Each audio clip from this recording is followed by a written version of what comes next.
अस्सलाम वालेकुम। शानी जट vlog official channel है तुम सब ਨੂੰ बहुत बहुत खुश आमदेद। मेरी दुआ है कि ਤੁਸੀਂ ਜਿੱਥੇ ਆਬਾਦ ਹੋ ਅੱਲਾਹ ਪਾਕ ਤੁਹਾਨੂੰ ਸਭ ਨੂੰ ਆਪਣੀ ਹਿਫਜ਼ਮਾਨ ਦੇ ਵਿੱਚ ਰੱਖੇ ਆਮੀਨ। ਮੇਰੇ ਉਹ ਦੋਸਤ ਮੇਰੇ ਉਹ ਭਰਾ ਜਿਹੜੇ ਅੱਜ ਪਹਿਲੀ ਵਾਰੀ ਮੇਰੇ ਚੈਨਲ ਦੇ ਵਿੱਚ ਆਏ ਨੇ ਉਹਨਾਂ ਕੋਲੋਂ ਗੁਜ਼ਾਰਿਸ਼ ਹੈ ਕਿ ਮੇਰੇ ਚੈਨਲ ਨੂੰ ਜ਼ਿਆਦਾ ਤੋਂ ਜ਼ਿਆਦਾ ਸਬਸਕ੍ਰਾਈਬ ਕਰੋ, ਲਾਈਕ ਕਰੋ, ਸ਼ੇਅਰ ਕਰੋ ਤੇ ਘੰਟੀ ਦੇ ਨਿਸ਼ਾਨ ਨੂੰ ਦਬਾ ਦਿਓ ਤਾਂ ਕਿ ਮੇਰਾ ਵੀਲੌਗ ਬਰ ਵਕਤ ਤੁਹਾਡੇ ਤੱਕ ਪਹੁੰਚੇ ਤੇ ਆਪਣੇ ਖਿਆਲਾਤ ਦਾ ਇਜ਼ਹਾਰ ਜ਼ਰੂਰ ਕਰੋ ਲੇਕਿਨ ਤਹਿਜ਼ੀਬ ਦੇ ਦਾਇਰੇ ਨਾਲ। ਜਨਾਬ ਅਲੀ ਇਕਬਾਲ ਅਫਰੀਦੀ ਨੂੰ ਕੌਮੀ ਅਸੈਂਬਲੀ ਦੇ ਇਜਲਾਸ ਤੋਂ ਜਿਹੜਾ ਨਾ ਉਹ ਕੱਢ ਦਿੱਤਾ ਗਿਆ ਤੇ ਉਹਦੇ ਤੇ ਪਾਬੰਦੀ ਲਾ ਦਿੱਤੀ ਗਈ ਹੈ ਤੇ ਸਰਦਾਰ ਅਯਾਜ਼ ਸਾਦਿਕ ਸਾਹਿਬ ਜਿਹੜੇ ਕਿ ਕੌਮੀ ਅਸੈਂਬਲੀ ਦੇ ਚੇਅਰਮੈਨ ਨੇ ਉਹਨਾਂ ਨੇ ਬਕਾਇਦਾ ਜਿਹੜਾ ਨਾ ਉਹਨਾਂ ਨੂੰ ਚੁੱਕ ਕੇ ਤੇ ਬਾਹਰ ਸੁੱਟ ਦਿੱਤਾ। ਰੀਜ਼ਨ ਕੀ ਹੋਈ ਹੈ ਇਹ ਮੈਂ ਹੁਣ ਤੁਹਾਡੇ ਅੱਗੇ ਗੋਸ਼ੇਗੁਜ਼ਾਰ ਕਰਨ ਲੱਗਾ। ਜਨਾਬ ਤੁਹਾਨੂੰ ਯਾਦ ਹੋਏਗਾ ਕਿ ਇਕਬਾਲ ਅਫਰੀਦੀ ਨੇ ਆਪਣੇ ਪੁੱਤਰ ਨੂੰ ਬਲੂ ਪਾਸਪੋਰਟ ਦਿਲਵਾਇਆ। ਮਾਲਦਾਰ ਬੰਦਾ ਹੈ, ਅਰਬ ਖਰਬਪਤੀ ਬੰਦਾ ਹੈਗਾ ਜੇ, ठीक है, लेकिन बद जबान है जे, गलीज इंसान है, घटिया इंसान है। यदि पार्टी के लोग इन्हें पसंद नहीं करते, इकबाल अफरीदी की पार्टी के लोग इन्हें पसंद नहीं करते। जिन्ना मूँह फटेगा गाला करता है, ठीक है, बद जुबानी करता है, ना औरत देखना ना मर्द देखना तो शुरू हो जाता जे, ठीक है, घटिया तरीन इंसान है। तो ये कोल जिन्ना भी पैसा है ना इन्हें सारा गलत तरीके के नाल कमाया। ये कोल हक हलाल की कमाई कोई भी नहीं है, समझ आ रही है। इकबाल अफरीदी ने अपने पुत्र ਨੂੰ ਬਲੂ ਪਾਸਪੋਰਟ ਦਿਲਵਾ ਕੇ ਤੇ ਉਹਨੇ ਉਹਨੂੰ ਬਾਹਰ ਭੇਜ ਦਿੱਤਾ। ਜਿਸ ਕੰਟਰੀ ਦੇ ਵਿੱਚ ਉਹ ਗਿਆ ਉਹ ਵੀਜ਼ਾ ਫ੍ਰੀ ਕੰਟਰੀ ਸੀ, ਠੀਕ ਹੈ। ਉੱਥੇ ਉਹ ਗਿਆ, ਉੱਥੇ ਉਹਨੇ ਸਟੇ ਕੀਤਾ, ਉੱਥੋਂ ਦੀ ਫਿਰ ਉਹਨੇ ਵੀਜ਼ਾ ਲਿੱਤਾ ਇਟਲੀ ਦਾ ਤੇ ਇਟਲੀ ਜਾ ਕੇ ਤੇ ਉਹਨੇ ਬਲੂ ਪਾਸਪੋਰਟ ਪਾਕਿਸਤਾਨੀ ਸਿਲੰਡਰ ਕਰ ਦਿੱਤਾ ਤੇ ਉੱਥੇ ਅਸਾਈਲਮ ਅਪਲਾਈ ਕਰ ਦਿੱਤਾ। ਉਹਨਾਂ ਦੀ ਗਵਰਨਮੈਂਟ ਨੇ ਜਿਹੜਾ ਸੀ ਪਾਕਿਸਤਾਨ ਦੇ ਨਾਲ ਅਪਲਾਈ ਰਾਬਤਾ ਕੀਤਾ ਕਿ ਜੀ ਇਹ ਤੇ ਬਲੂ ਪਾਸਪੋਰਟ ਹੈਗਾ ਤੇ ਇਧਰ ਤੇ ਕੋਈ ਟੈਨਸ਼ਨ ਹੀ ਨਹੀਂ, ਕੋਈ ਰੋਲ ਨਹੀਂ ਹੈ ਤੇ ਇਹ ਬੰਦਾ ਤੁਹਾਡਾ ਆਇਆ ਜੀ ਕਹਿੰਦਾ ਜੀ ਮੈਨੂੰ ਅਸਾਈਲਮ ਦਿਓ ਤੇ ਚੱਕਰ ਕੀ ਹੈ। ਤੇ ਉਹ ਤਲਾਲ ਚੌਧਰੀ ਸਾਹਿਬ ਜਿਹੜੇ ਕਿ ਵਜ਼ੀਰ ਮੁਮਲਿਕਤ ਹੈਗੇ ਨੇ, ਵਜ਼ੀਰ ਦਾਖਲਾ ਮੁਮਲਿਕਤ, ਤੇ ਉਹਨਾਂ ਨੂੰ ਜਦੋਂ ਪਤਾ ਲੱਗਾ ਤੇ ਉਹਨਾਂ ਨੇ ਕਿਹਾ ਜੀ ਕਿ ਅਸੀਂ ਤਾਂ ਕੋਈ ਗੱਲ ਨਹੀਂ, ਕੋਈ ਬਾਤ ਨਹੀਂ ਗੀ। ਤੇ ਉਹਨਾਂ ਨੇ ਕਿਹਾ ਜੀ ਇਹ ਦੇਖੋ ਇਹ ਬੰਦਾ ਤੁਹਾਡਾ ਆਇਆ ਤੇ ਪਾਕਿਸਤਾਨ ਦਾ ਪਾਸਪੋਰਟ ਬਲੂ ਲੈ ਕੇ ਤੇ ਕਹਿੰਦਾ ਜੀ ਮੈਨੂੰ ਅਸਾਈਲਮ ਦੇਈਦਾ। ਓਬਜ਼ਰਵਰ ਉਹਦਾ ਸਾਰਾ ਡਾਟਾ ਚੈੱਕ ਕੀਤਾ, ਉਹ ਕੰਪਿਊਟਰ ਦੇ ਵਿੱਚ ਪਾਇਆ ਤੇ ਉਹਨਾਂ ਨੇ ਕਿਹਾ ਇਹ ਤੇ ਉਹ ਹੈਗਾ ਜੇ, ਉਹਦਾ ਪੁੱਤਰ ਹੈਗਾ ਜੇ।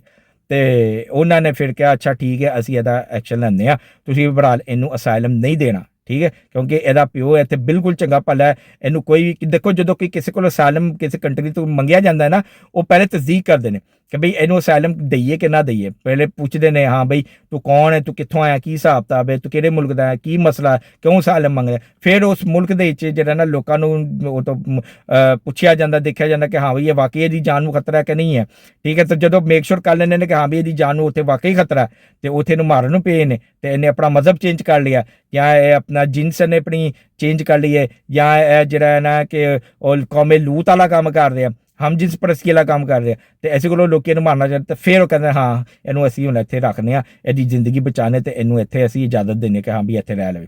ਤੇ ਜੇ ਤੇ ਇਸ ਤਰ੍ਹਾਂ ਦਾ ਕੋਈ ਸੀਨ ਨਾ ਹੋਏ ਤੇ ਝੂਠ ਹੋਏ, ਬਕਵਾਸ ਹੋਏ, ਸਿਰਫ ਅਸਾਈਲਮ ਲੈਣਾ ਜੇ ਤੇ ਪਾਕਿਸਤਾਨ ਨੂੰ ਬਦਨਾਮ ਕਰਨ ਦੀ ਹੋਏ ਕੋਸ਼ਿਸ਼ ਤੇ ਫਿਰ ਉਹ ਕਹਿੰਦੇ ਨੇ ਕਿ ਨਹੀਂ ਇਹ ਝੂਠ ਬੋਲ ਰਿਹਾ, ਅਸੀਂ ਸਾਰੀ ਤਹਿਕੀਕ ਕਰ ਲਿੱਤੀ ਹੈ ਤੇ ਲਿਹਾਜ਼ਾ ਇਹ ਅਸਾਈਲਮ ਦਾ ਬੰਦ ਨਹੀਂ ਹੈਗਾ। ਉਹ ਉਸੇ ਤਰ੍ਹਾਂ ਵੀ ਉਹਨੂੰ ਪਾਸਪੋਰਟ ਉਹਨੂੰ ਵਾਪਸ ਫੜਾਉਂਦੇ ਨੇ ਤੇ ਉਹਨੂੰ ਜਹਾਜ਼ 'ਚ ਬਿਠਾ ਕੇ ਡਿਪੋਰਟ ਕਰ ਦਿੰਦੇ ਨੇ, ਠੀਕ ਹੈ। ਤੇ ਲਿਹਾਜ਼ਾ ਇਹੀ ਕੁਛ ਇਟਲੀ ਦੀ ਗੌਰਮੈਂਟ ਨੇ ਕੀਤਾ। ਉਹਨਾਂ ਨੇ ਪਾਕਿਸਤਾਨ ਦੀ ਗੌਰਮੈਂਟ ਨਾਲ ਰਾਬਤਾ ਕੀਤਾ ਤੇ ਉਹਨਾਂ ਨੂੰ ਜਦੋਂ ਕਿਹਾ ਕਿ ਇਹ ਗੱਲ ਤੇ ਇਹ ਬਾਤ, ਉਹਨਾਂ ਕਹਿੰਦੇ ਜੀ ਅਸੀਂ ਕੋਈ ਗੱਲਬਾਤ ਇਹਦੀ ਜਾਨ ਨੂੰ ਕੋਈ ਖਤਰਾ ਨਹੀਂ ਹੈਗਾ, ਬਿਲਕੁਲ ਠੀਕ ਹੈ, ਪਿਓ ਦਾ ਬਿਲਕੁਲ ਠੀਕ ਹੈ, ਯਾਸ਼ ਹੈਗਾ, ਖਾ ਪੀ ਰਿਹਾ, ਐਮ ਨਹੀਂ ਹੈਗਾ ਕੌਮੀ ਅਸੈਂਬਲੀ ਦਾ। ਤੇ ਜਦੋਂ ਪਿਓ ਕੌਮੀ ਅਸੈਂਬਲੀ ਦਾ ਐਮ ਹੋਇਆ ਤੇ ਫਿਰ ਇਹਨੂੰ ਜਾਨ ਦੀ ਕਿੱਥੇ ਖਤਰਾ ਹੋ ਗਿਆ। ਨਾਲੇ ਇਹਨਾਂ ਦੇ ਕਾਰੋਬਾਰ ਨੇ ਇੱਥੇ ਅਮੀਰ ਕਬੀਰ ਬੰਦਾ ਤੇ ਕਿਸ ਤਰ੍ਹਾਂ ਤੇ ਬਲੂ ਪਾਸਪੋਰਟ ਤਾਂ ਉਹਨੂੰ ਹੀ ਮਿਲਦਾ ਨਾ ਜਿਹਦੇ ਕੋਲ ਪੈਸਾ ਹੋਏ, ਮਾਲ ਹੋਏ, ਦੌਲਤ ਹੋਏ। ਕਿਸੇ ਆਮ ਜਿਹੇ ਬੰਦੇ ਨੂੰ ਮਿਲ ਸਕਦਾ ਬਲੂ ਪਾਸਪੋਰਟ? ਤੁਸੀਂ ਆਪ ਦੱਸੋ ਮੈਨੂੰ। ਤੇ ਫਿਰ ਇਟਲੀ ਨੇ ਜਿਹੜਾ ਨਾ ਉਹਦਾ ਕੇਸ ਉੱਥੇ ਠੱਪ ਕਰ ਦਿੱਤਾ। ਹੁਣ ਇਹ ਨਹੀਂ ਮੈਨੂੰ ਪਤਾ ਕਿ ਉਹਨੂੰ ਵਾਪਸ ਭੇਜਿਆ ਕਿ ਹਲੇ ਉੱਥੇ ਹੀ, ਇਹ ਨਹੀਂ ਮੈਨੂੰ ਪਤਾ। ਲੇਕਿਨ ਜਿਹੜਾ ਨਾ ਇਹ ਕੇਸ ਜਿਹੜਾ ਨਾ ਉਹ ਪ੍ਰੋਸੀਡ ਨਹੀਂ ਕੀਤਾ ਇਟਲੀ ਨੇ। ਉਹਨਾਂ ਨੇ ਕਿਹਾ ਨਹੀਂ ਜਿੰਨੀ ਦੇਰ ਤੱਕ ਤੁਸੀਂ ਨਹੀਂ ਕਹੋਗੇ ਅਸੀਂ ਇਹਨੂੰ ਕੇਸ ਨਹੀਂ ਅੱਗੇ ਜਾਣਾ। ਉਹਨਾਂ ਕਹਿੰਦੀ ਇਹ ਕੇਸ ਨਹੀਂ ਚਲਾਉਣ ਕਿਉਂਕਿ ਇਹਨੂੰ ਅਸਾਈਲਮ ਨਹੀਂ ਦਿੱਤਾ ਜਾ ਸਕਦਾ ਕਿਉਂਕਿ ਇਹ ਬਿਲਕੁਲ ਠੀਕ ਹੈਗਾ। ਤੇ ਇਟਲੀ ਨੇ ਬਹਰਾਲ ਇਹ ਕੇਸ ਬੰਦ ਕਰ ਦਿੱਤਾ। ਹੁਣ ਇਹ ਨਹੀਂ ਪਤਾ ਕਿ ਕਿੱਥੇ ਹੈਗਾ।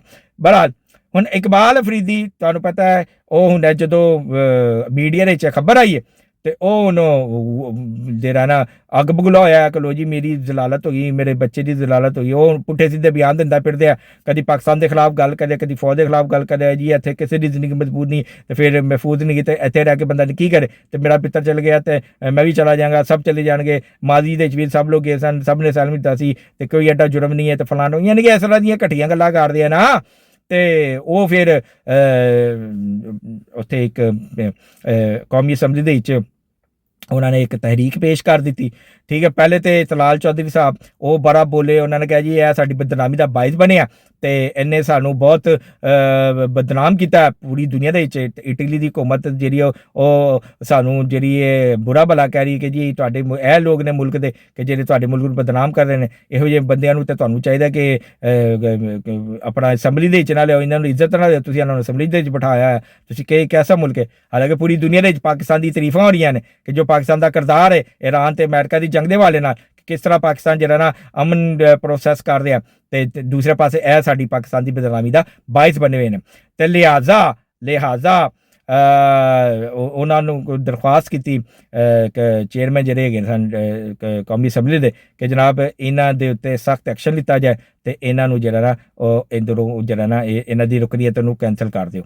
ਤੇ ਫਿਰ ਜਿਹੜੇ ਚੇਅਰਮੈਨ ਨੇ ਅਯਾਜ਼ ਸਾਦਿਕ ਸਾਹਿਬ, ਉਹਨਾਂ ਨੇ ਵੀ ਕਿਹਾ ਕਿ ਜਨਾਬ ਇਹ ਇੰਨਾ ਇੰਤਹਾਈ ਬਦਤਮੀਜ਼ ਇਨਸਾਨ ਹੈ, ਐਡਾ ਬਗੈਰਤ ਇਨਸਾਨ ਹੈ, ਐਡਾ ਜ਼ਲੀਲ ਇਨਸਾਨ ਹੈ ਕਿ ਇਹ ਮੇਰੇ ਜਿਹੜੇ ਗਾਰਡ ਨੇ ਉਹਨਾਂ ਦੇ ਨਾਲ ਬਦਤਮੀਜ਼ੀ ਕਰਦਾ, ਉਹਨਾਂ ਨੂੰ ਮਾਰਦਾ ਵੀ ਹੈ ਤੇ ਬਾਹਰ ਇਹਨੇ ਰੇਂਜਰ ਵਾਲਿਆਂ ਨੂੰ ਵੀ ਮਾਰਿਆ, ਫਿਰ ਇੱਕ ਸਰੀਨਾ ਹੋਟਲ ਦੇ ਬਾਹਰ ਵੀ ਇਹਨੇ ਮਾਰਿਆ। ਯਾਨੀ ਕਿ ਐਡਾ ਗੰਦਾ ਬੰਦਾ ਹੈ, ਆਪਣੀ ਦੌਲਤ ਤੇ ਆਪਣੀ ਇਸ ਅਹੁਦੇ ਦੀ ਆਪਣੀ ਯਾਨੀ ਕਿ MLA ਦੀ ਪੋਜੀਸ਼ਨ ਦੇ ਵਿੱਚ ਬੈਠ ਕੇ ਨਜਾਇਜ਼ ਫਾਇਦਾ ਚੁੱਕ ਰਿਹਾ। ਤੇ ਮੈਂ ਇਹਨੂੰ ਕਤਲ ਪਹਿਲੇ ਮਾਫ ਕਰ, ਹੁਣ ਮਾਫ ਨਹੀਂ ਕਰਨਾ, ਹੁਣ ਇਹਨੂੰ ਐਸੀ ਸਜ਼ਾ ਦੇਣੀ ਹੈ, ਇਹਨੂੰ ਲੱਗ ਪਤਾ ਜਾਏਗਾ। ਤੇ ਲਿਹਾਜ਼ਾ ਉਹ ਫਿਰ ਇੱਕ ਤਹਿਰੀਕ ਪੇਸ਼ ਕੀਤੀ ਗਈ ਇਕਬਾਲ ਅਫਰੀਦੀ ਦੇ ਖਿਲਾਫ ਤੇ ਸਰਦਾਰ ਸਾਹਿਬ ਨੇ ਕਿਹਾ ਤੁਸੀਂ ਤਹਿਰੀਕ ਲੈ ਕੇ ਆਓ, ਪੇਸ਼ ਕਰੋ, ਹੁਣੀ ਕਰੋ ਤੇ ਮੈਂ ਇਹਨੂੰ ਹੁਣੀ ਸਸਪੈਂਡ ਕਰਨਾ, ਇਹਨੂੰ ਮੁਅੱਤਲ ਕਰ ਦੇਣਾ। ਇਹ ਕੌਮੀ ਅਸੈਂਬਲੀ ਦੇ ਵਿੱਚ ਵੜੇਗਾ ਵੀ ਨਹੀਂ, ਇਹਨੂੰ 1 ਰੁਪਇਆ ਵੀ ਨਹੀਂ ਮਿਲਣਾ, ਕੋਈ ਅਨਾਉਂਸ ਨਹੀਂ ਮਿਲਣਾ, ਕੋਈ ਇਹਨੂੰ ਤਨਖਾਹ ਨਹੀਂ ਮਿਲਣੀ, ਕੁਝ ਵੀ ਨਹੀਂ ਮਿਲਣਾ ਤੇ ਇਹਨੂੰ ਇੰਝ ਹੀ ਅਸੀਂ ਜਿਹੜਾ ਨਾ ਸਸਪੈਂਡ ਕਰ ਦੇਣਾ, ਇਹਨੂੰ ਵਾੜਨ ਨਹੀਂ ਦੇਣਾ।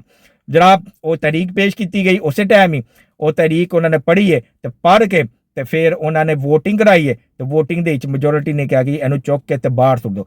ਈਵਨ ਕਿ ਇਹਦੇ ਆਪਣੀ ਪਾਰਟੀ ਦੇ ਲੋਕ ਜਿਹੜੇ ਸਨ ਨਾ, ਜਿਹੜੇ ਬੈਠੇ ਹੋਏ ਸਨ, ਉਹਨਾਂ ਨੇ ਵੀ ਇਹਦੇ ਖਿਲਾਫ ਜਿਹੜਾ ਨਾ ਵੋਟਿੰਗ ਕੀਤੀ, ਉਹਨਾਂ ਨੇ ਕਿਹਾ ਕੱਢੋ ਇਹਨੂੰ ਬਾਹਰ ਕੱਢੋ। ਲੇਕਿਨ ਗੌਹਰ ਖਾਨ ਕਿਉਂਕਿ ਉਹ ਚੇਅਰਮੈਨ ਹੈਗਾ ਸੀ, ਉਹ ਆ ਗਿਆ, ਉਹਨੇ ਕਿਹਾ ਜੀ ਚਲੋ ਜੀ ਮਾਫ ਕਰ ਦਿਓ, ਛੱਡ ਦਿਓ। ਤੇ ਸਰਦਾਰ ਸਾਹਿਬ ਨੇ ਕਿਹਾ ਨਹੀਂ ਗੌਰ ਸਾਹਿਬ ਖਬਰਦਾਰ, ਇਹਦੇ ਉੱਤੇ ਕੋਈ ਗੱਲ ਨਹੀਂ ਕਰੀਏ, ਮਤ ਇਹਦੀ ਐਡਵੋਕੇਸੀ ਕਰੋ ਤੇ ਮਤ ਇਹਦੇ ਨਾਲ ਖੜੇ ਹੋਏ, ਇਹ ਅੱਛਾ ਇਨਸਾਨ ਨਹੀਂ ਹੈਗਾ, ਇਹ ਤੁਹਾਡੀ ਪਾਰਟੀ ਨੂੰ ਖਰਾਬ ਕਰ ਰਿਹਾ। ਠੀਕ ਹੈ, ਤੁਹਾਡੀ ਪਾਰਟੀ ਦੇ ਨਾਲ ਵੀ ਲੜਦਾ, ਜੁਨੇਦ ਅਕਬਰ ਜਿਹੜਾ ਸੀ ਉਹਦੇ ਨਾਲ ਹੀ ਇਹਨੇ ਬੜੀ ਹਾਥਾਪਾਈ ਕੀਤੀ, ਲੜਾਈ ਝਗੜੇ ਕੀਤੇ, ਸਮਝ ਆ ਰਹੀ। ਤੇ ਲਿਹਾਜ਼ਾ ਮਤ ਜਿਹੜਾ ਨਾ ਇਹਦੀ ਐਡਵੋਕੇਸੀ ਕਰੋ, ਹਮਾਇਤ ਕਰੋ।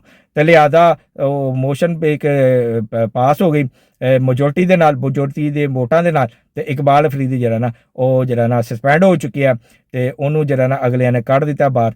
ਤੇ ਜਿੰਨੀ ਦੇਰ ਤੱਕ ਇਹ ਆਪਣੀ ਸਲਾਹ ਨਹੀਂ ਕਰਦਾ, ਮਾਫੀ ਨਹੀਂ ਮੰਗਦਾ, ਤੇ ਉਨੀ ਦੇਰ ਤੱਕ ਕਿਸੇ ਵੀ ਇਜਲਾਸ ਦੇ ਸ਼ਿਰਕਤ ਨਹੀਂ ਕਰੇਗਾ। ਇਹਨੂੰ 1 ਰੁਪਈਆ ਤਨਖਾਹ ਨਹੀਂ ਮਿਲਣੀ, ਇਹਨੂੰ ਕੋਈ ਅਲਾਉਂਸ ਨਹੀਂ ਮਿਲਣਾ। ਸਾਰੇ ਅਲਾਉਂਸਿਸ ਜਿਹੜੇ ਨੇ ਨਾ ਉਹ ਵਾਪਸ ਨਹੀਂ ਲਿੱਤੇ ਗਏ ਨੇ। ਨਾ ਇਹ ਟਰੈਵਲ ਕਰ ਸਕਦਾ ਕੌਮੀ ਖਰਚੇ ਤੋਂ, ਕੌਮੀ ਖਜ਼ਾਨੇ ਤੋਂ, ਨਾ ਇਹ ਕਿਤੇ ਹੋਰ ਕੋਈ ਕੰਮ ਕਰ ਸਕਦਾ, ਨਾ ਗੱਡੀ, ਨਾ ਪੈਟਰੋਲ, ਕੁਝ ਵੀ ਨਹੀਂ ਲੈ ਸਕਦਾ। NADTA ਜਿਹੜਾ ਨਾ ਕੁਝ ਵੀ ਨਹੀਂ ਇਹਨੂੰ ਮਿਲੇਗਾ। ਠੀਕ ਹੈ, ਤੇ ਇਹ ਇੱਕ ਮੈਂ ਸਮਝਣਾ ਕਿ ਬੜਾ ਵੱਡਾ ਤੇ ਬੜਾ ਹੀ ਅਹਿਮ ਕਦਮ ਚੁੱਕਿਆ ਹੈ ਕੌਮੀ ਅਸੈਂਬਲੀ ਦੇ ਵਿੱਚੋਂ। ਮੈਂ ਕਹਿੰਦਾ ਇਸ ਤਰ੍ਹਾਂ ਦੇ ਜਿੰਨੇ ਵੀ ਗੰਦੇ ਆਂਡੇ ਨੇ, ਇਹਨਾਂ ਸਾਰੀਆਂ ਦੀਆਂ ਰੁਕਨੀਅਤਾਂ ਜਿਹੜੀਆਂ ਨੇ ਕੈਂਸਲ ਹੋਣੀ ਚਾਹੀਦੀਆਂ ਨੇ ਤੇ ਇਹਨਾਂ ਨੂੰ ਮੁਅੱਤਲ ਕਰੋ ਤੇ ਇਹਨਾਂ ਨੂੰ ਚੁੱਕ ਕੇ ਤੇ ਬਾਹਰ ਸੁੱਟੋ ਤੇ ਉਸ ਹਲਕੇ ਦੇ ਦੁਬਾਰਾ ਇਲੈਕਸ਼ਨ ਕਰਾਓ ਤੇ ਫ੍ਰੀ ਐਂਡ ਫੇਅਰ ਇਲੈਕਸ਼ਨ ਕਰਾਓ ਤਾਂ ਕਿ ਪਤਾ ਲੱਗੇ ਕਿ ਉਹ ਆਵਾਮ ਉੱਧਰ ਦੀ ਜਿਹੜੀ ਹੈ ਉਹ ਕੀ ਮੰਗ ਰਹੀ ਹੈ। ਇਹ ਮਾਲੂਮਾਤ ਮੇਰੇ ਕੋਲ ਜਿਹੜੀ ਹੈਗੀ ਸੀ ਇਕਬਾਲ ਅਫਰੀਦੀ ਦੇ ਹਵਾਲੇ ਨਾਲ, ਉਹ ਮੈਂ ਤੁਹਾਡੇ ਅੱਗੇ ਗੋਸ਼ਗੁਜ਼ਾਰ ਕਰ ਦਿੱਤੀ ਹੈ। ਤੇ ਆਪਣੇ ਖਿਆਲਾਤ ਦਾ ਇਜ਼ਹਾਰ ਜ਼ਰੂਰ ਕਰੋ, ਲੇਕਿਨ ਤਹਿਜ਼ੀਬ ਦੇ ਦਾਇਰੇ ਨਾਲ। ਆਪਣਾ ਵੀਲੌਗ ਇਸ ਨਾਰੇ ਦੇ ਨਾਲ ख़त्म करना। पाकिस्तान हमेशा जिंदाबाद।